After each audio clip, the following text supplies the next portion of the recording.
maybe sometimes so much so that they even forego opportunity and don't think about the money piece. Mm. But what I really noticed is that there was a higher rate of success with social ventures because they tend to actually persist at it much longer. They were willing to overcome more challenges, deal with more.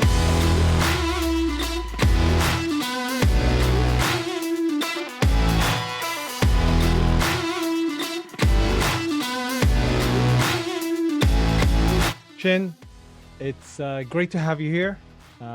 Known you for a while and really enjoyed kind of a lot of our conversations. So I thought we can have this conversation again. Welcome. How are you today?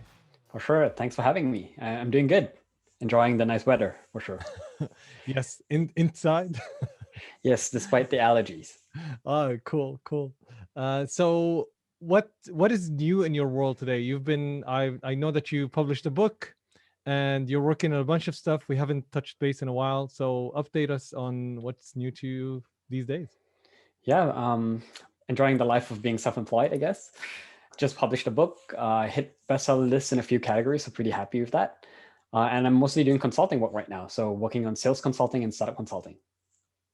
You've been in the startup world for a while now. Is the book about startups, or you mentioned it's about something a little bit different? Yeah, it's actually not so much about startups. I wrote it to kind of share my journey on personal development, kind of trying to figure out what is it I wanted to do in life, especially when I graduated. So it's more about personal development, more about helping you find that journey with more of a logical roadmap and more actionable exercises. Yeah, and you also are you a new father? How old is your son or daughter right now? I can't Son, remember. Son, son, yeah, yeah. yeah. Toby's 2.5 years old now. Wow, I remember when you first became a father. We would like we were chatting, and I think I remember walking together and chatting about that. How is it like? What is it like being a father? It's been pretty enjoyable. It's really, to be honest, from my perspective, it's not as hard as I thought it would be. Although I bet other parents might disagree. But I think it really depends on how you view parenting and how you try to over control yourself or worry too much. Yeah. Yeah, some parents will probably tell you wait a little bit. they Yeah, possibly. It is getting a bit harder now because he's smarter, so he's demanding a bit more attention. So it's Oh, a bit of a cool. different story now. Oh, cool. So, tell us about a little bit about your journey getting you here to maybe writing your book and doing the consulting work, because you've done quite a bit of stuff, and you've been involved in the startup ecosystem in Vancouver in a big way as well. Yeah, I think I can even begin my journey as far back as when I graduated from university, because that also relates to the book. Sure. So when I graduated, I found out that I was interested in business. I've always been interested in business, but coming from a conservative Asian family, my parents were like, "Oh, you're smart. Don't study business. Like you can figure that stuff on your own." They were saying, go be a doctor, go be a lawyer, that kind of stuff. Typical Asian parents, right? And then I didn't want to kind of go against them. So during university, I actually spent my degree studying a BSc in psychology because Mm, science at the time was a topic that did interest me. But I found that a lot of research in my field, especially psychology, is mm, very subjective and it's usually very manipulative. So what I mean by that is they typically PhD students, they spend up to 7 years doing their degree. So they will want to make the data show and prove their hypothesis. They don't want to spend 7 years and end up with like null results, right? So typically you find that a lot of the papers are worded in certain ways so that you can see some subset of results, even though it's not really significant. So that kind of turned me off. But the challenge is when I graduated, I said, "Hey, I want to do business," but I had no clue on what I wanted to do. So that was my beginning of my journey to try to figure out who I am and where to begin. And I said, "Hey, before I even start to figure out what business to build, maybe I should focus on myself. How can I mm. improve myself as a leader? Because if I make myself better, I'm sure any business I go out and make will become a good business." So that's kind of how I started. So I ended up going into sales. That's where I began. I figured out sales was the best skill to learn. Whatever business you want to pick up, you kind of have to learn how to sell. Be it selling your idea to an investor, maybe you're selling your vision to a team, maybe you're selling to your customers. So that's where I picked up most of my basics. Spent 2 years in corporate sales, and then left back in 2011 to start my very first company, which was a mobile app company. Back when the iPhone 3 was the new and hottest one on the market, made a lot of mistakes. ended up spending about $60,000 building an app. We couldn't monetize. We could get users on board, but no one would want to pay anything for it. So we ended up shutting down the business. And one of the funny jokes that I would say is I learned there that you can't rush the production of an app. So it's like they say, you can't have a baby with 9 women in 1 month. So kind of understanding like, hey, more developers, more cooks in the kitchen doesn't mean you can produce an app more quickly. Went back into corporate for another 2.5 years, and then left in 2014 to start my second startup. So that's actually how I got to know you. That's when I got back into the startup ecosystem, started attending events, trying to learn. And that's how I came across Launch Academy, came across Spring, went into one of the programs at Spring. And then I ended up launching a business, running it for about 1.5 years, using drone for photography. And at the time, regulations started to come down hard. So I ended up backing away from that business. And then I ended up joining Spring and working for them. So during that journey, I kind of learned a lot about chasing opportunities instead of really going after something that you're passionate about. And so the book is kind of about that, kind of figuring out how do you identify what are you actually passionate about instead of just going after the next shiny object. Very interesting. I'm curious about choosing sales. Like that's usually the thing that almost everybody avoids because it has to do with people, talking to people and being out there. A lot of people like, why do I want to go sell something? I prefer to, kind of hide behind, online, and do it. But you chose sales. Can you? That's an interesting. Of course, there are many different things that you said that are interesting. I'll dive into them. But I'm very curious about that choice and that decision. What were the things that convinced you that sales is the field that would help you develop yourself in such a way? It is. I agree with you. But what were the things that convinced you to do that? Yeah, I mean, for me, it was an uncomfortable decision. I'm an introvert by nature, so I don't actually enjoy sales. And even to be honest, even right now to date, I would say that I'm good at sales, but I wouldn't say that I've mastered it. But I figured out it was probably the best place to start because whatever you can do in terms of scale, in terms of sales, it's more about communication. How can you master the art of persuasion? How can you convince people? How can you influence people? And I thought some of those basics, those would apply not only to sales, but building your network, forming connections, convincing people to join your team, that kind of stuff. So I found that there were a lot of applicable translations for it, and I decided to be very intentional about how I wanted to build my skills and career. So that's where I figured out, it's probably a good place to start over there. Oh, but that's interesting. And what about that startup that when you say that you spent $60,000 on building an app? Yeah.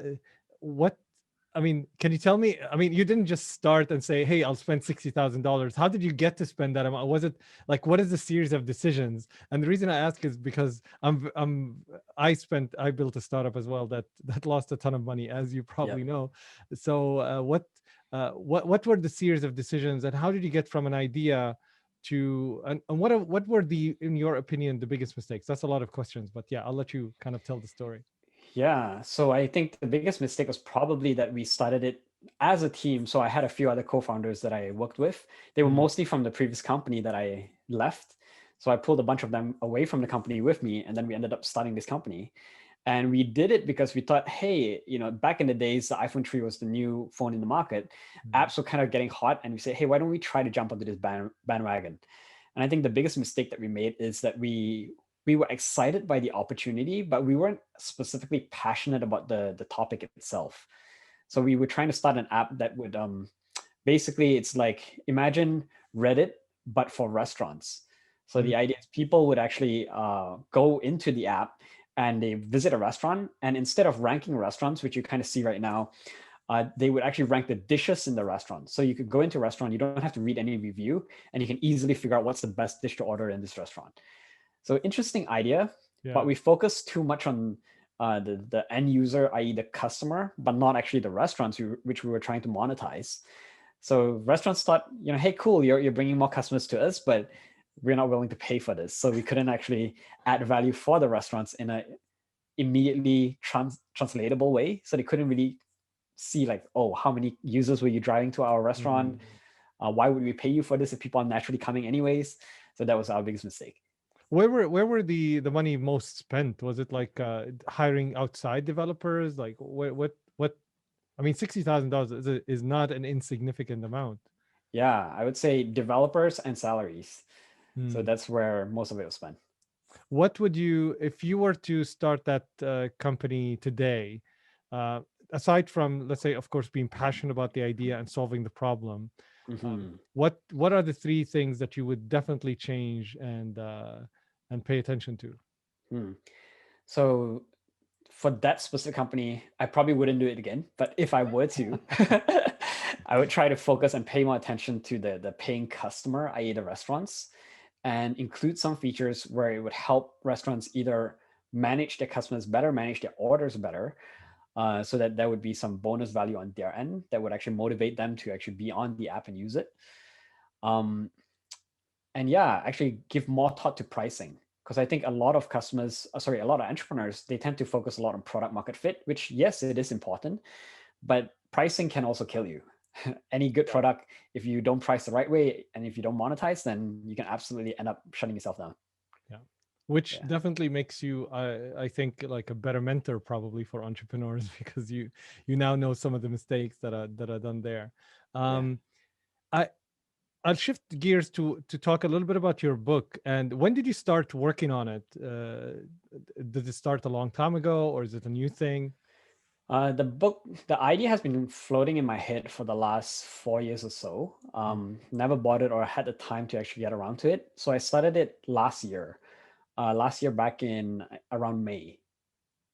So was it too much time at home because of COVID, A or little bit of that, yeah. And I would say probably I felt at that time I felt I was ready to actually write it because Mm. I felt I was learning a lot prior to that. And at that point, it just kind of felt like, I was bursting full of stuff that I wanted to share. So it felt like the right moment to write it. And how was the process? What, because I think I asked you about a few things when you released it, and those were like very helpful. By the way, when I asked you how did you get the cover, because the cover was, the design was nice and was actually really good, and a lot of the other stuff. So you immediately shared, which is something I appreciate about you, is that you shared openly, like, here's what I did, here's what I did. So walk me. Mhm. I want you to tell the story.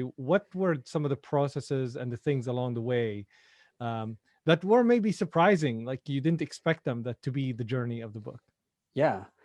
So when I started, the writing piece is probably the easiest piece. It really depends on you as an author. I know some entrepreneurs where typically they have a lot of info in their head, but they're not very good at writing. So then they work with someone else, and that person kind of teases the content out of them. For me, it wasn't difficult because I tend to naturally prefer writing. Hmm. So I just really started by writing. I spent probably a good, I would say, 4 months or so writing the book. And then from there, it was moving on to editing the design of the book and then the publishing of the book. So I kind of knew some of the basics because I had the opportunity to work with a few entrepreneurs in the past as well. So I knew that it would benefit me to actually work with someone who specializes in publishing to really ensure that my book actually gets ranked and has a good design. Um, but Amazon has made a lot of things about publishing very, very easy in this day and age. Although not a lot of people are big fans of Amazon, but they have made life easier for sure. Um, in terms of what was new and interesting, I would say the editing process was interesting. So Amazon actually doesn't is quite specific with the type of formatting that they approve. So you have to send it in like a Word document. And typically most people will actually write their book in a Google Doc because it's easier for editors to join in and collaborate on that. So then copying everything over to Google Doc and then playing around with the formatting was a big pain in Hmm. the ass, ensuring that everything actually showed up in the right places. And then another issue was I came across the issue of illustrations, because of course you don't want to have any copyright issues. So making sure that you use images that you can use, making sure you design your own images instead of just replicating some other images, making sure the images are different enough so that you don't get into that possible gray zone where people will say, hey, that's my image that you're using. Hmm. So that was a bit tricky to tread around. And the design was actually the book cover, all of those that was more of the fun aspect of it. So we ran a freelancer.com competition. and we had a bunch of people submit different designs. And the goal there is the more you interact with your campaign in the first few days, it shows designers that you're actively monitoring their submissions, and then you'll actually get more submissions. And you want to actually try to avoid over ranking certain designs that you like at the start, because if you start off and you say you give something a 4-star, all the other designs that get submitted will kind of look like that. So having Oops, that I made that mistake. yeah, so it helped to work with that professional who actually gave me those right advice to actually hold back on my good reviews and actually wait to see a few more submissions before I actually picked up the ones that I liked. That's cool. These are great pieces of advice. I know I used, after you told me, I started using Freelancer, and I found some great designers there for other projects that I was doing. It's like, oh, that's a great idea. I can use it for this project, that project. And I may have made a mistake of early ranking good stuff. So I'll go back and adjust my approach. So good advice there. Yeah. What and that means the project took almost like what is it, 6 to 8 months, the book? About 8 months, yeah. Yeah. And where are you right now with the book? How you're, what kind of, because I'm following you, I'm on your newsletter, and Mhm. you said you kind of shared that like a thank you for people for making it a bestseller and engaging with it. Where are you right now? You're a salesperson. What are some of the numbers that you're willing to share and you're Yeah. happy about, and where do you want it to go? Yeah, I'm happy to share very transparently, even though it might not look as good as most people think. So probably the most interesting one is to get on Amazon bestseller ranking is not too difficult. Because actually what happens is Amazon's algorithm will try to rank you on the day of your sale. So what you want to do is before you launch, you want to set up a pre-order list. And what you do is you do a pre-order push to get a whole bunch of people to pre-order the book before it's actually launched. And Amazon will track orders within a 24-hour window. So you're going to try to get as many people to pre-order the book within the 24-hour window, and it will rank you as a bestseller based on that window. So technically, I'm a bestseller, but I'm only a bestseller for a day. So yes, for one single day, I made like the top 8 books in Canada sold. I was number 3 in self-help, all of the books in self-help category. So That's very that good. means that I Wow. probably beat out certain books like maybe even Tim Ferriss's 4 Hour Work Week, Tony Oh, Robbins, wow. some of those books, because just for that single day, I had a lot of orders come in. But yeah, it's more of a vanity metric, I would say, but it helps a bit with the publicity. Yeah. For sure. It's like I beat Tim Ferriss for one day. That's that's a pretty good selling line. That should be the UVP for the website. Playing Yeah. on that, we're very good with that, entrepreneurs. So and what is it like to be as an entrepreneur, is being a consultant right now, like working on that? What are you consulting on? What are some of the things that you're excited about in the current period? Yeah. Sorry, before I jump to that, I'll backtrack a Sure, yeah, bit go because I for it. feel like it didn't quite answer the previous question. Yeah. So the book to date has sold 177 copies. Not a very big number. And to be honest, I haven't really been pushing it too hard because the book is not really focused on or giving me immediate returns. It's more of a side project that I wanted to kind of just put out in the world. And to jump back to your current question is where am I today? It's a bit different because I've had to change the business quite a bit over the course of COVID. The original plan was actually to create a mastermind groups where both entrepreneurs and professionals can learn from each other. Because I feel that professionals, they get a lot of good best practice knowledge. They really understand their trade and their skills in a lot of depth. Entrepreneurs, they have a lot of hustle. Sometimes they don't have enough of that industrial knowledge, but they're really good at getting stuff out there. So I Mm, wanted to be able to bring both together and have them learn from each other. So the book kind of does help that audience because it is meant for career changes. It's meant for entrepreneurs. But right now, what I'm doing in the present time is mostly around sales consulting, which is quite different from what I wanted to do. And that's mostly because I felt that it's been really difficult to create online communities in this day and age. I just find that no matter what I try to do, I've tried to launch online groups, but the experience is just not the same as an in-person group. So I put that project on hold and I've moved just to doing what I'm most well known for, mostly around sales and startup consulting. So that's what I'm doing right now. And it's helping me get by. It's paying and putting food on the table, so nothing to complain about that. Yeah. That's cool. And what about the well, thanks for sharing the numbers of the book. I wouldn't say these are insignificant because you launched the book what, like a month and a half ago? Like it's not been Uh, long, right? Not even a month. Yeah. Yeah, it's, I mean, like these are not insignificant at all. This is your first book, right? And you're not like sitting on a mailing list that is hundreds of thousands. Like No. that's, I think that's actually pretty good, I would say, from what I know. I mean, and what do I know about that? But I think if you compare it to the social, let's say, reach and kind of the, if you don't have a big emailing list, that's, I think, a good push. I would commend you on those numbers, Yeah. especially if you continue, and yeah, you haven't been pushing it as much. Push it. I'll So I'll confess to a cheat as well, yeah, which what is did you cheat? Tell me. which is around pricing.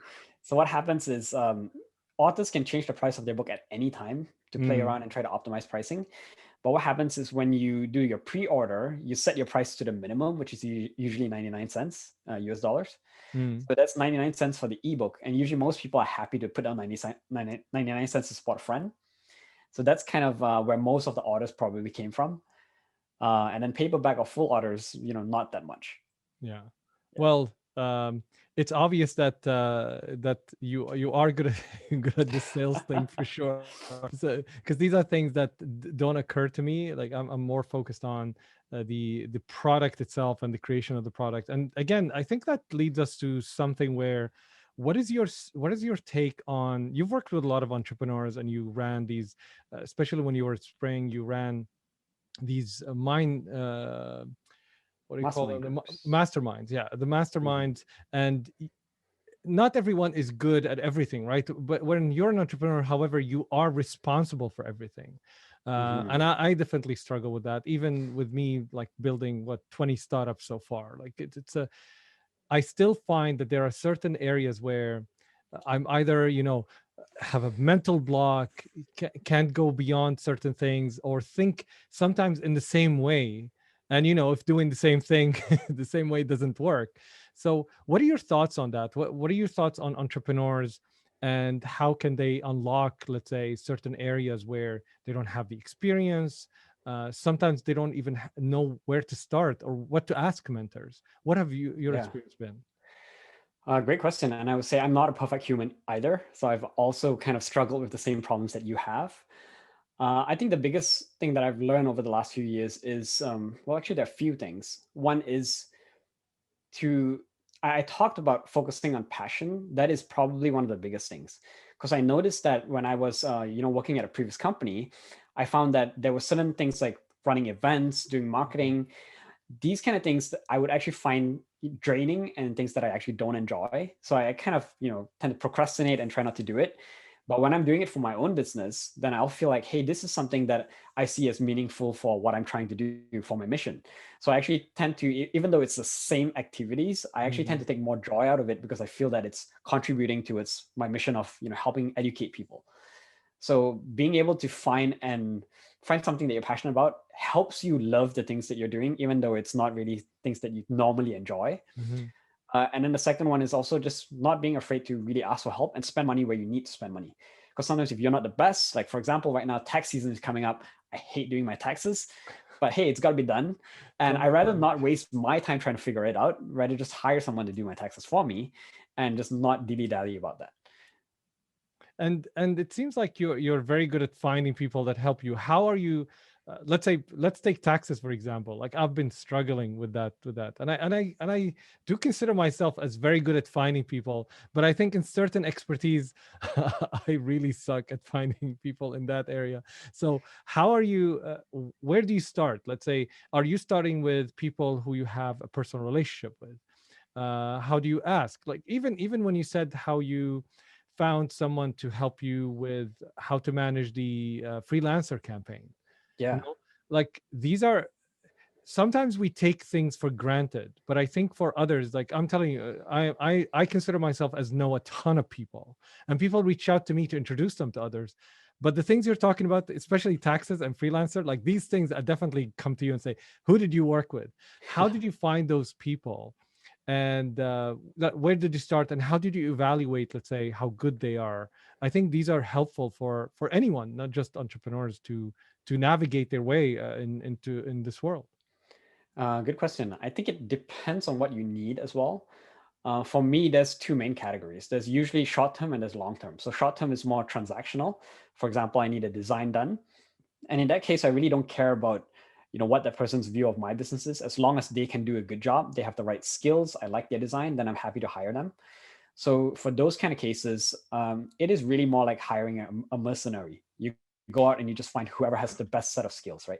So for example, you'll put up a campaign on Freelancer and you get people to submit submissions and you just pick up the ones that you like the most. Or if you're doing like, I do sales list building on Upwork, what I'll do is I'll actually hire a few different freelancers and I'll give them all the same assignment and see who performs better. And I'll use the best performer for all my future projects. So I try to do even testing for those kind of projects. But when it comes to more long-term stuff, if it's finding people who can help with contributing towards the actual mission of the company, who can help with volunteering, who can help with giving me insights on my business, I found that tapping into my personal network really helps. So that's why you're on my mailing list as well. So I see you as one of my potential advisors. So I have a monthly advisory newsletter that I send out every month, and it goes out to a whole bunch of people that I respect and I value their opinion on. And I typically put an ask out there once every month, whatever people can probably help and get involved with. And if they're interested, then they say, hey, you know what, this sounds like something I really like to help with. And that's been really good with helping bring the right people to my cause as well. That's awesome. These are great ideas of how to kind of use what's available to you, and kind of work within what's possible. What do you see for yourself? Like, I would imagine you're not staying as a consultant, because you're an entrepreneur. You have that once we have that disease, once we have that bug, that the entrepreneur bug, as it's unstoppable. So what are you dreaming up right now, and what are the next, let's say, few years look for you if you had all the time and money in the world? Yeah, all the time for sure, because I'm actually a very patient guy. So I think the consultant piece is probably something that I'm going to be doing into the far future, because it is something that I'm good and comfortable with. And I do really enjoy helping people problem solve. So I probably will continue doing sales consulting and startup consulting. The main thing is I'm waiting for people to get vaccinated now so that we can get back to in-person stuff, because I really can't wait to get back to running events. I really miss the energy of having a crowd, having people meet each other, building a community, that kind of stuff. And that's where I eventually want to go back to, getting bright people to come together, learn from each other, because I don't see myself as a guru or an expert. And I think people really learn the best when they are in a room with other smart people and they can share ideas and learn from each other. That's interesting, because you say that you are an introvert, but and it's kind of like fascinating for me. You're looking for that personal connection. I can't wait until that happens. So that's very interesting. Like we missed that, right? COVID kind of took us by surprise, of like suddenly we don't have that personal connection that we take for granted. Like we take for granted walking down Hastings and bumping into people and kind of having a spontaneous conversation. For sure. And it's not that introverts don't enjoy meeting people. we get energy from being in quiet spaces, but we still enjoy forming good quality relationships as well. So that's what I miss a lot about being cooped up at home and not getting to meet people and just only having Zoom meetings. Yeah, we get zoomed out. Like Zoom For is sure. well, somebody told me Zoom is like, there is something called Zoom syndrome or something like that, where as human beings, the way they explained it, and I don't know how anchored in science it is, but it sounded very logical. Like we look for physical cues. Like when you're in the presence of someone, Yep. there's a lot of things that you pick up on, other than just looking at an image, and our mind is always, we're always scanning for it, so we get Exactly. tired by not finding it, because that's like operating in the background, trying to pick up that from the other person. Yeah, it's Zoom fatigue, and that's a bit of my psych background speaking. Like right now, you notice I'm actually looking at the camera and I'm not looking at the screen Yeah. to see your face. So I'm not able to pick up a lot of your, facial expressions, Yeah. even your eye movements, and that kind of gives people Zoom fatigue for sure. Yeah. Oh wow. So it is something like that is real. Okay, Yeah. cool. Well, not that cool, but so who curious about, you've been engaged in the startup scene a lot. What have you seen that, like, some of the biggest learnings that you saw from being an observer of the journeys of entrepreneurs? There's something about you being part of the journey, and I didn't appreciate it until I actually really helped. I've been mentoring entrepreneurs forever, but at Launch Academy it was my main thing. Like, it wasn't like I'm doing my startup and I help others. It was my role is to completely dedicate time for that. And I think that's what also happened with you when you were at Spring. What was it like? What were your learnings, and what did you observe, and some of the stuff that you picked up from being part of the entrepreneurial journey and being able to observe it from outside? Curious about Yeah. I would say my perspective might be a bit different and my lens might be colored because when I was working at Spring, as you know, Spring focuses on a lot of social ventures. that. So what was interesting there is it helped me realize that the thing that I mentioned, going after opportunities versus passion. Social entrepreneurs, I learned, are people that really care a lot about the passion itself, whatever their mission is, reducing plastic, helping with education, maybe sometimes so much so that they even forego opportunity and don't think about the money piece. But what I really noticed is that there was a higher rate of success with social ventures because they tend to actually persist at it much longer. They were willing to overcome more challenges, deal with more obstacles. So even though they might struggle in the early days when it comes to revenue, but if they have someone to come in and give them that good business sense, then I tend to see a lot of them actually doing pretty well. So I don't know if you saw that at Launch Academy, but usually people who are passionate about a specific topic and stick to it, they tend to actually find more success than the ones who just, hey, it's blockchain, hey, it's drone, hey, it's AR, VR, and they keep switching ideas every single month kind of thing. Yeah, the So that's flavor of one the thing. month kind of thing. It's like, Yeah, yeah, yeah. I'm doing this thing. It's like the other thing, but it's a little bit AI, a little bit blockchain. We sprinkle a little bit VR on top of it. Here you go. It's the flavor. Yeah. It's funny, Yeah. yeah. I think you're right.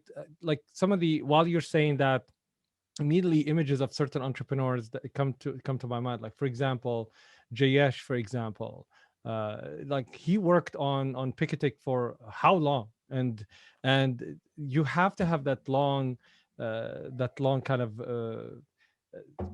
well, perseverance, and believe in, and it's maybe easier. I don't know if it's a social venture, but I think a lot of entrepreneurs genuinely feel that they're helping people, and there's a drive.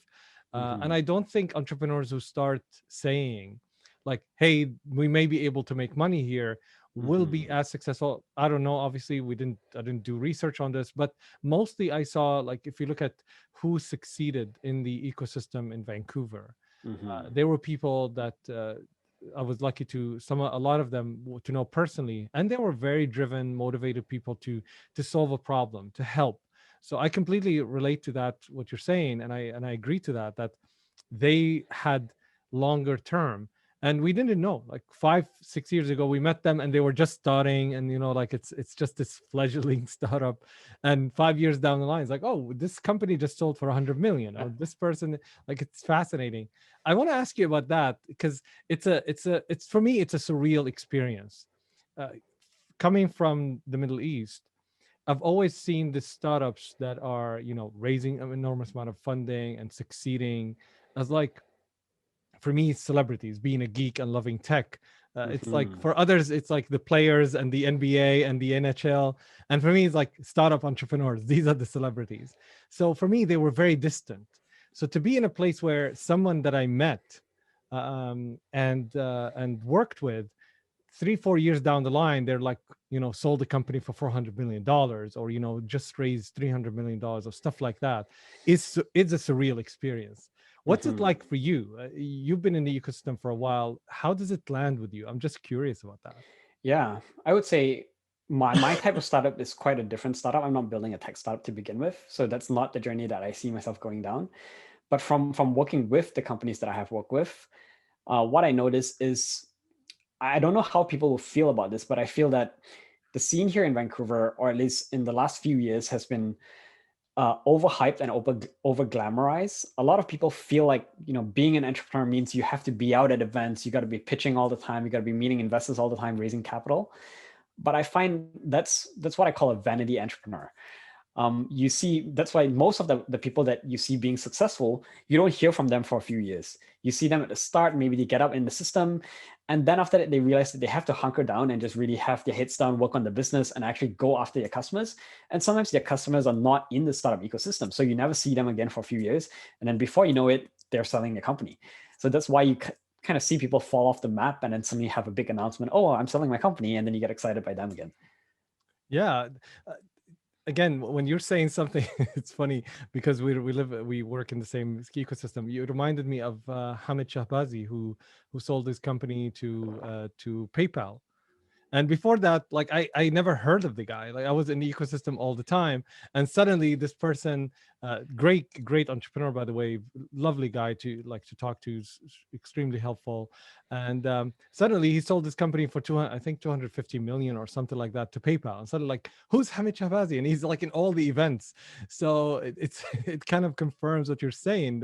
You have to sometimes disappear and hunker down and focus and do stuff and not feel guilty almost about not being there and networking all the time and being present all the time.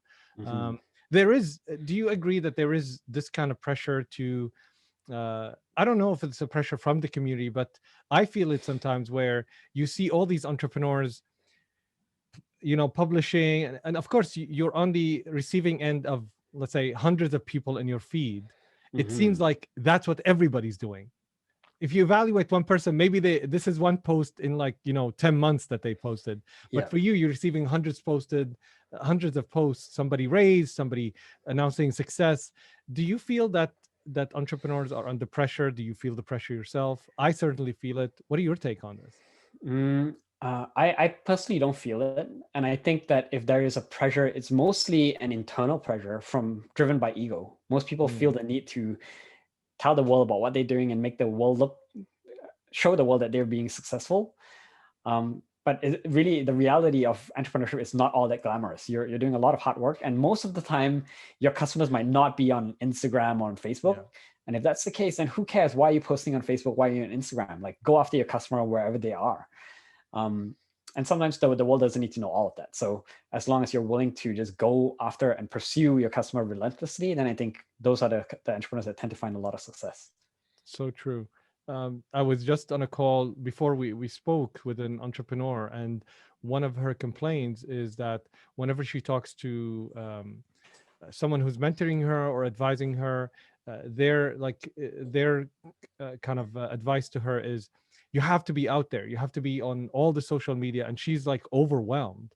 Mm-hmm. And my advice to her is say, okay, yeah, let's say if you had all the time and money and energy in the world, you great, be there. But the fact is, you're a mom, you have your commitments, and you only have enough energy to do a few things, so you have to prioritize.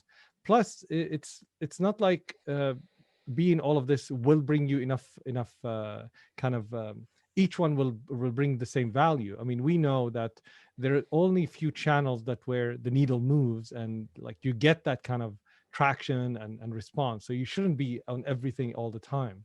Have you seen some of these entrepreneurs or someone that fell into that, and how they kind of got themselves out of it? Or Yeah, most definitely. I think the best skill to really have to avoid that is just to slow down once in a while and take time to reflect. Like, what are you doing? Is it actually giving you the best return on investment? So, for example, when we were at Spring, we would work with a lot of entrepreneurs that are raising capital, and they would go out to investor events. They do pitching, and sometimes one single investor event might take 3 hours for an evening. And if I ask you, like, how many investors did you meet at the end of the event, they say like, oh, one and a half.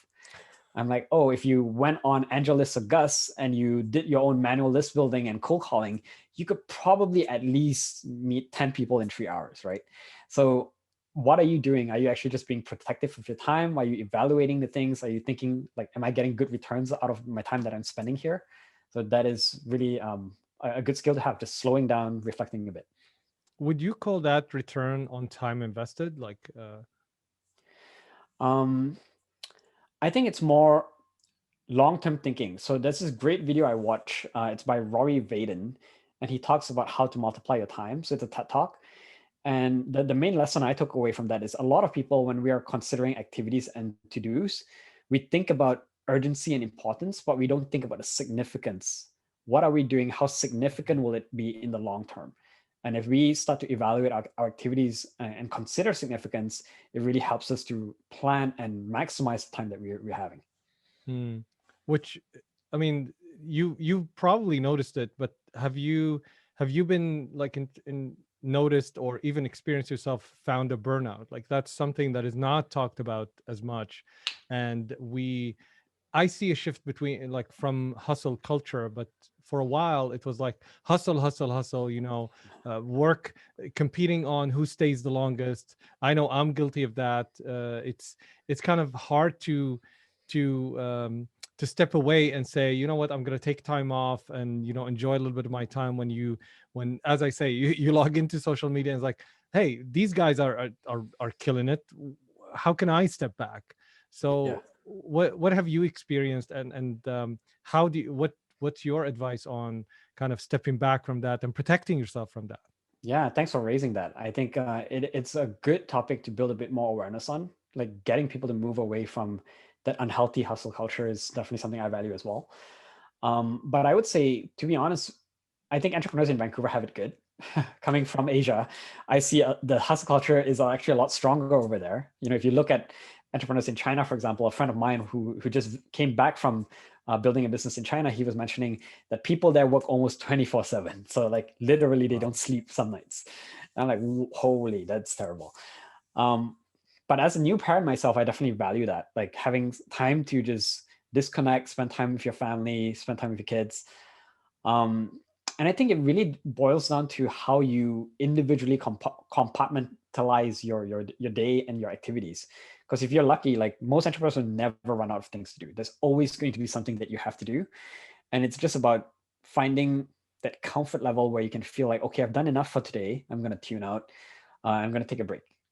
Um, and just being able to set that. So I personally, what I do is I build it into my calendar because I find it hard to shut off. So if it's in my calendar, it tells me to shut off. Okay, I have to shut off. So that's kind of what I do. Um, but another thing that I've picked up as well that helps, in my opinion, is I've picked up on boating. So for me, if the Oh, weather's nice out, then what I'll do is I'll cancel all meetings for the day and I'll just go out and paddle for a day, and then it gives me the energy I need to kind of get back up and go again. oh, that's interesting. Where do you pedal? Like where do you boat? Yeah, mostly nearby. So Rocky Point, Barnett Marine Park. Yeah. Cool. Well, I think Vancouver does have that in the sense that you have those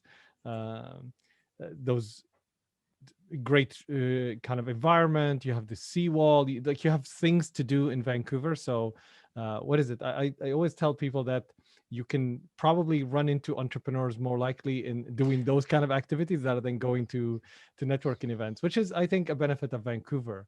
I know in Dubai, I used to my kind of time off is to go on a weekend to experience one of the hotels because we're lucky there to when I was there to have some of the best hotels in the world.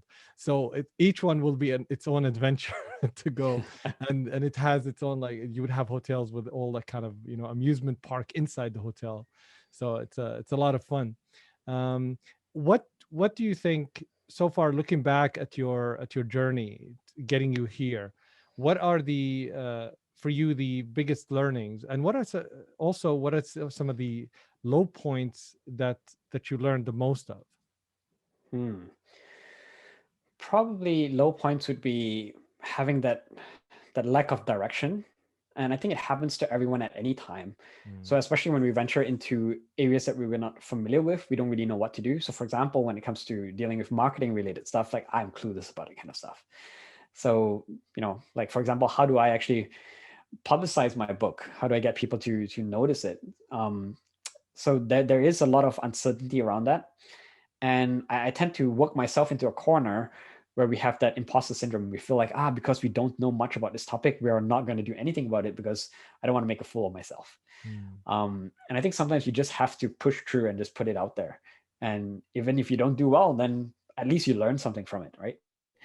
Or if not, then try to find someone who can actually help you with it and work with that person to do a better job than you could do on your own. Um, So that's kind of where I've really struggled the most. Sometimes it's, like I mentioned, it's not all glamorous. Certain things I do, I'm not super proud of. Not that I've done any bad things. It's just that the results aren't as I would expect. Mm. Um, but I think I really enjoy sharing transparently because I feel that it will help other people in that same journey who are trying to do the same things, avoid the same mistakes that I made. Um, so yeah, I'd say a bit of that.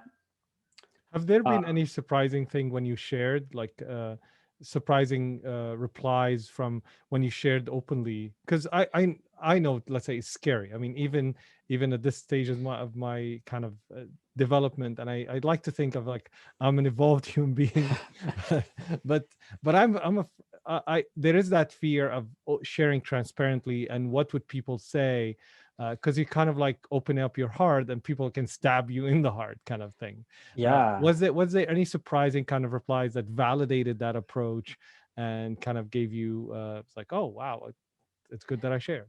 yeah. I would say one specific one that comes to mind is I recently was trying to do a do good business challenge. So that was last year when I was trying to run a hackathon centered around helping businesses that were suffering from COVID, especially in the retail sector. So what happened is I had to cancel that hackathon because we couldn't get enough registrations. Mm, We couldn't get enough sponsors. Businesses were too busy trying to survive to even think about joining a hackathon like this. And actually announcing that I would cancel the hackathon actually ended up bringing me another project, which I did not expect. And sometimes what I learned from that is even though you feel like you're doing a bad job by canceling, you might just be only a few steps ahead of someone else. And they will look at you and say, hey, you know what? You have the experience. Why don't you help us with our project? So that's actually how I ended up closing one client, one project. And that was a $5,000 project. That's led to a few other projects in the future as well. So you kind of never know unless you actually put it out there and share. that sounds great. Thanks for Yeah. sharing that. So what is next for you? What are the things that you're excited about in the next let's say close term, new kind of 3-4 months, and what can people do to help and how they can engage with you? Yeah. In the near term, probably most excited about productization. So a lot of my sales consulting stuff has been very service oriented, but we have started to notice certain trends in the clients that we're working with, and we're moving towards building systems that will help them automate some of their sales processes. So one of the recent tools that we've been building is a pricing calculator tool to help people come up with quotes and estimates more quickly. Mm, And it's a lot easier. I'm finding it a lot easier, at least, to convey the value of this type of products because it's more neatly packaged. It's not like, hey, let me figure out what problems you have and try to figure out a solution with you as we go. So it's been a bit easier to navigate that sales conversation. So that's something I'm kind of working on. But yeah, mostly excited to finally get back into the world once we get our vaccines. But we've got to wait for that. from I hear you on that for sure, and kind of looking forward. I love the productizations. Like, sounds interesting. So definitely gonna engage with you. So Ching, thank you very very much for kind of engaging with the questions with honesty and transparency and authenticity. I really appreciate you being here. Thank you for taking the time. Yeah, thanks for having me.